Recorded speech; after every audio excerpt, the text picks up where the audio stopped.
Karen is spoilt and wants a discount at a convenience shop when she doesn't have enough cash to pay for her things. But when the clerk shuts her up and says no, Karen, who thinks she is privileged, calls her husband and lies to him that she is being held hostage against her will. Seriously, I'm still shocked by how spoilt Karen is. This is what happened. Okay, so I just saw what might have been the ungrateful exchange of my life.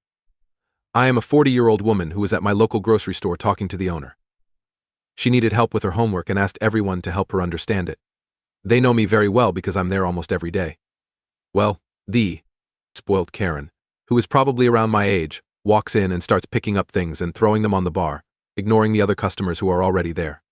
He talks like this for a while, and then she pays. The clerk is already helping someone else, and Karen just walks in and stops the whole deal. He should be serving other people while my things are on the counter, she tells him. It's clear I'm waiting to be served. For some reason, I always thought that you had to be in queue or at the bar to be served in a store, but I could be wrong. The guy being served smiles at the woman and tells her that he's buying cigarettes and will be done in 30 seconds.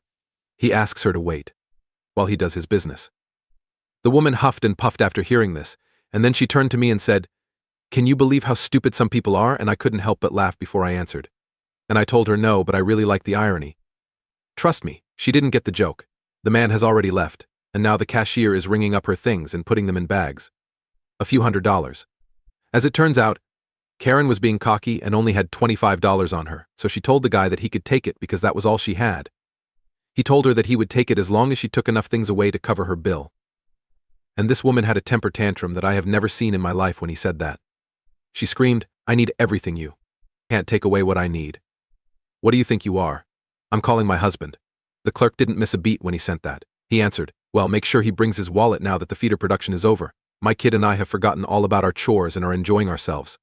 She pulls out her phone and starts scrolling quickly while saying over and over, "Just wait until he gets here once more." The clerk doesn't miss a beat. He tells her, "I have to wait, my shift doesn't end for 3 more hours." After that, she stomps on her feet and yells, "But it's only $10, held my laugh in with my fist." Then, she calls her husband and puts the phone on speaker. When he answers, she adopts a very weak and whiny tone.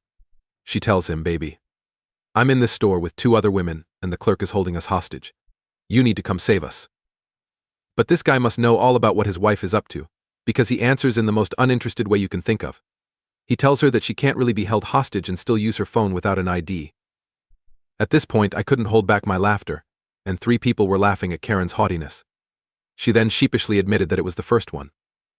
Then her husband tells her, "I'm sure you'll have enough money if you leave the chips, candy, and soda behind that you don't need because we have plenty of those things in the house." Karen then showed her displeasure, but her husband told her, "I told you not to do that kind of stuff.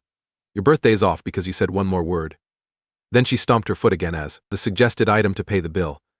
And I'm still amazed by this thing called Karen's audacity. Wow, that person is not only rude but also very spoilt. She meant it when she said, "Oh, I don't have enough money. You'll have to take what I give you." It seems like that won't happen. I'm not going to risk my job because of how stupid you are. It was really brave of that worker to stand his ground, because Karen was acting in a very rude way. Am I being rude when I tell my roommate's party guests to leave the living room because they kept me up until 2 a.m. and I need to get up early? This is what happened. My 20-year-old roommate's birthday is tomorrow, and she told me that she was going to have some friends over, go out, and then have a few friends stay the night. I'm 22 years old, and I had plans to be somewhere else during the party, so I couldn't cheer with her. I got home around midnight, but they weren't there. I went to sleep. It's important to know that my room is the den of the house, which means it's separate from the kitchen and living room and has a window to the living room. Soon after, my flatmate and her 7 friends got home and began cleaning the kitchen. I asked them to leave it for tomorrow when I got out of my room, and they said they were sorry and didn't know I was home yet. So they kept cleaning the kitchen, which took about 45 minutes. When they were done, they went into the living room to play video games. I could hear everything they were saying, and the lights were shining right into my room. After playing video games for about an hour, I went back outside and asked if they were going to bed soon. I told them I had to get up at 8 a.m. since it was already 2 a.m., and they said yes. Then they turned off one light and played video games for another 40 minutes. I went outside again and told them again that I needed to sleep, and that if they were going to hang out, they could at least do it in my roommate's room.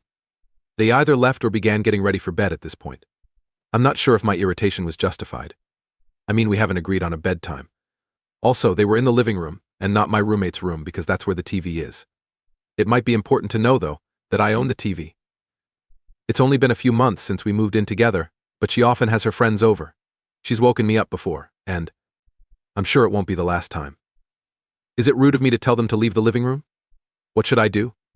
No, you're not the jerk for telling them to be quiet because you have to get up early the next morning. They stepped you up until, 2 a.m.? Like, I'm sorry, that's not right, and it's not okay. Your housemate should have locked the door and tucked all of her friends inside. After that, she should have kept things pretty quiet. However, I think it's totally inappropriate for them to be making all that noise about you, so I don't blame you at all for being angry. Is it rude that I won't meet my real mother in person, even though I found her on a DNA testing site? This is what happened. I'm a man who is 24 years old and was adopted when I was 6 years old. I've always felt so lucky because my adoptive parents, who were in their late 20s when they took me in, have been so wonderful. They've loved and cared for me like I was their own child, and being adopted has never made me feel like something was missing in my life. As a child, I didn't know much about my adoption. I know that social services took me away from my original family because they neglected me, but other than that, I don't know much else. I don't remember anything about my life before somebody took me in. I chose to get one of those DNA tests kits for home use. I didn't want a reunion or a deep connection. I just wanted to learn more about my genetic background, like why I was taken away from my biological family, and if there were any health problems I should be aware of. I honestly didn't think I'd find anyone connected to me, so it seemed like a simple way to find out what was going on. I sent off the kit about 8 weeks ago, and then thought to check the results. To my surprise, I matched with my biological mother test, and that she really wanted to get back in touch with me and my birth family. She told me that she thought about me every day and that she loved me always. She also told me that I have a real little brother who can't wait to meet me. Her message was very moving, and to be honest, it was too much for me to handle. I don't know her at all, and reading those words didn't make me feel anything but uncomfortable. I took a lot of time to write a careful answer to my biological mother that answered her question. There was no way I wanted to get close to her or any of my other blood family members. It was clear that the only reason I was doing the DNA test was to find out more about the person. But that was all I wanted to know about my past. I wanted to know about my medical background and why I was taken away. After that, I told her I was sorry if what I did made her feel bad. My birth mother saw my message and responded that she would give me all the information I asked for, but only if I agreed to meet her at a coffee shop to talk about our relationship in more detail. Yes, I flatly turned her down, telling her that I wasn't okay with meeting in person. As a middle ground, I suggested a phone call, but I made it clear that all I wanted was the information, and for both of us to move on with our lives. She flat out refused to give me any information unless I accepted to meet her in person to talk about our relationship.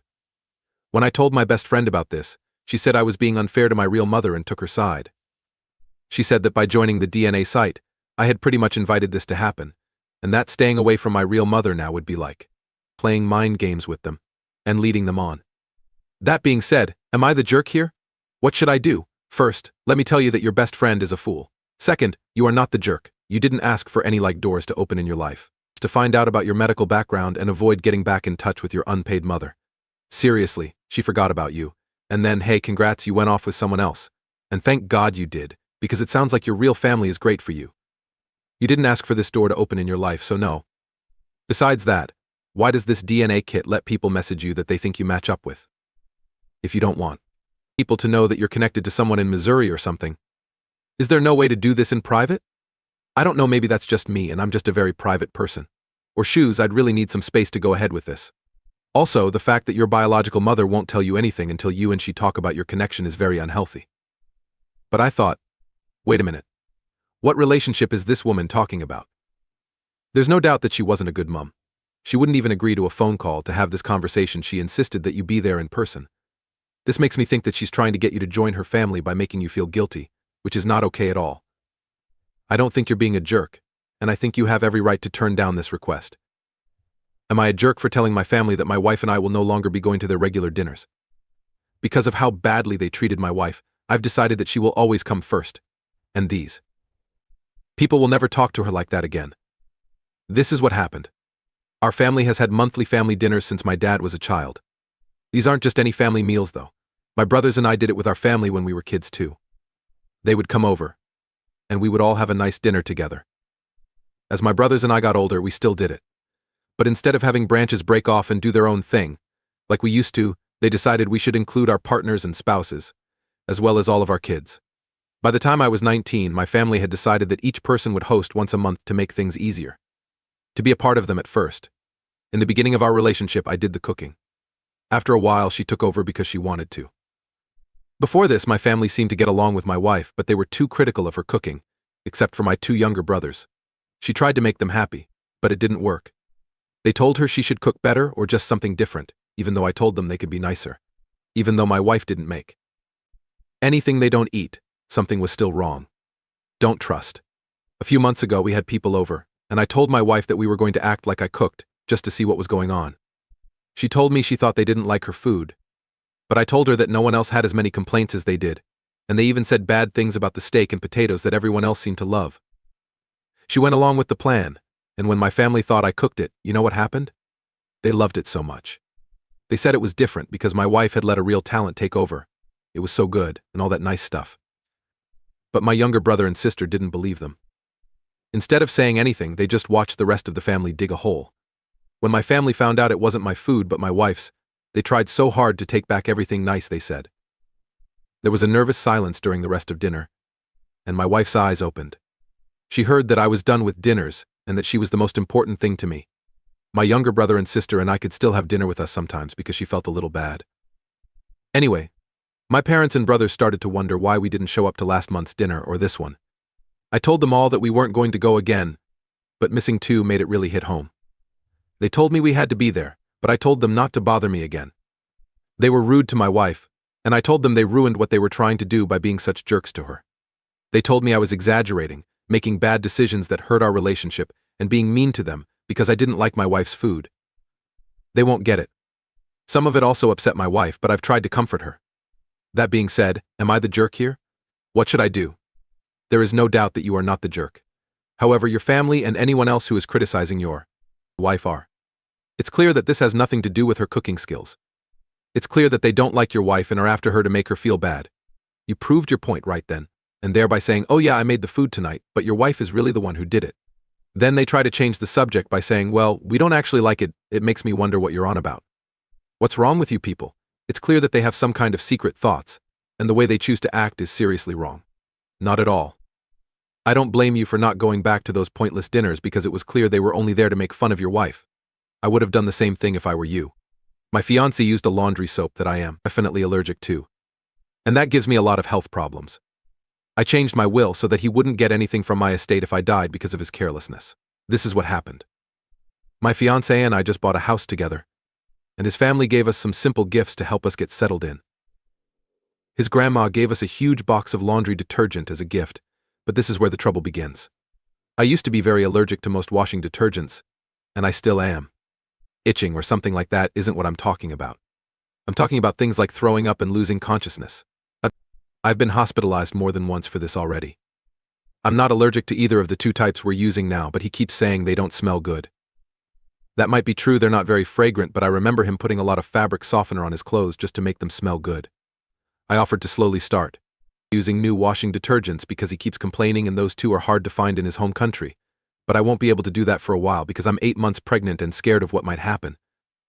I agreed, and I thought we were done with the subject. That is, until his brother gave us baby clothes. My fiancé kept saying how good they smelt and how badly he wants our clothes to smell like that. Then I went through them and realized that I didn't feel quite right after about half of them. I washed every part of my body that touched those clothes because they made my hands and body feel weird. I also wouldn't touch them without gloves. He knows for sure that I'm still allergic to most cleaners. It was towels, and I didn't notice. Until I began to fold and store them. My hands started to get hot, numb, and itchy. At first I was scared that I was allergic to one of the safe ones, but then I saw that the given one was opened and pushed to the corner, while our other two are open and easy to get to. I don't understand it. When I texted him, I asked if he had used the washing detergent I gave him for anything. He said yes. What's the big deal? Why he thought now, of all times, was the best time to test my reactions again. After calling me a drama queen, he didn't talk to me again. Because of this, I changed my mind. He doesn't get my share of the house or any of my other belongings now. My family will be his guardians until he turns 18. Everything goes to my son. Should something happen to both my son and me, my cousins will be the only ones who get anything. At first, my fiancé was supposed to be the caretaker and follow different rules to make my son's life and his pretty easy. I threw away the old will to quickly get it to a notary. Is it too much for me to change my mind? What should I do? Okay, I don't think you're totally crazy, But I do think your fiancé is the bigger problem here. Why doesn't he care about your allergy? This doesn't make sense to me, and he has no reason to be like, wow, what's the big deal, you cause a lot of trouble. Is that what you want? Do you want her to die right then and there, putting your baby at risk? Either this guy doesn't care about you at all, or what you're describing sounds like an allergic reaction just waiting to happen. Anyway, this sounds like a very serious situation. I don't think it's wrong for you to change your will if something happens to you, but I think the bigger problem is with your fiancé. If he's not going to take this seriously, especially since your life could be in danger, then I think something has to change. Are my parents a jerk for telling me that they need to say sorry to my husband from the bottom of their hearts because they hurt him in a way that I will never accept? This is what happened. My name is Sarah, and I'm 27 years old. I met my husband, who we'll call James, in high school. This boy had a bad name for doing stupid things. By these I don't mean things he did, but things he didn't do. Like going home or being with an adult. Because his mom was an addict, she wouldn't let him come home before midnight every night. This meant that he would go to different places and do things that made people dislike him. When people found out it was because of his bad mother, they blamed him for what she did. People like my parents were quick to judge, and they would see him out after dark and say something. What do you know? While James and I were dating, they were terrible. I told them that since they said they were Christian, they should be more accepting and understanding of someone who wasn't having a good home life. But they would say he wasn't trying and that he couldn't change his mom. They thought less of him because he wasn't going to college. They thought he was lazy because he wasn't going, even though he worked until he was 14. And with the help of some people he had worked for, he chose to go to trade school instead. We didn't talk to each other for a whole year because my parents were so mean about it. In the end, they apologized to me through my brothers. They seemed to accept James and admit they were wrong about him. Now, James has always gotten along with my brothers, but it was nice when he started to get along with my parents too. Then we got married 2 years ago and had our first child together in June. But we had a big fight last month, but they never thought James was good. They thought he was trash all the time. All of this started when James had the baby by himself for the whole day. They were shocked that I trusted him to watch our child without me being there. They said so many mean things about James that weren't true. He's a great dad and husband. He's not his mother, and he's never been caught breaking the law. I was really mad that they talked about him like he was a criminal. After that, I threw them out and told them I was done with them. We're still good brothers, which is where this post is going. When we talked about Christmas, James and I offered to host them. My mom was trying to get my brothers to ask me if I'd bring the baby to Christmas dinner at their house. That's when one of them told me that James and I were hosting. When my mom found out, she called me on this sibling's phone and asked how I could have left them out of the invitation. I told her that if they ever wanted to be invited to something again, they would have to really think about what they did and say sorry to James from the bottom of their hearts. That's the only way to do it. For him, it has to be real, but not for me. After that, I hung up with my mom. I think my parents don't really understand what it means when they say I'm trying to blackmail them. They also sent me a text message, which I think was from my mom, charging me of being rude to my parents and telling me I can't ask them to apologize. That being said, am I the jerk here? What should I do? Nope, you're not the jerk at all. It's not right for your parents to act this way. They really want James to look at them and say, oh yeah, you're a bad person, then get crazy when he's watching his own kids, like the original poster needs to be there to make sure he doesn't mess it up. Do these people know where James lived when he was a kid? They knew his mom wasn't paying her bills, but they still want to compare him to her in some way? What the heck are we talking about? He hasn't done anything. He had a terrible childhood and can't take responsibility for anything that happened to him. I think it's crazy that they're still trying to hold it over his head after all these years. There's no good reason for that. In other words, you're not the jerk, and this is very important. Especially if I were you. People who act like that should say sorry if they want to see me or my partner again.